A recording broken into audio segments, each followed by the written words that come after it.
ازيكم يا شباب، اتمنى تكونوا بخير وسعاده وصحه. العجله الكلاسيك، الجروب كان بنيولو. الحمد لله، كنت قايل لكم في الفيديو اللي فات ان هي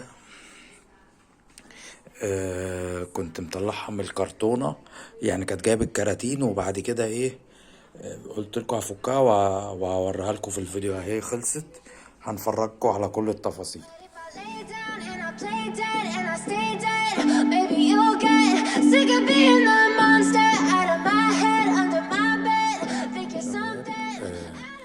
العجلة اهي جات لنا، حالتي الجديدة بالظبط، كسر زيرو.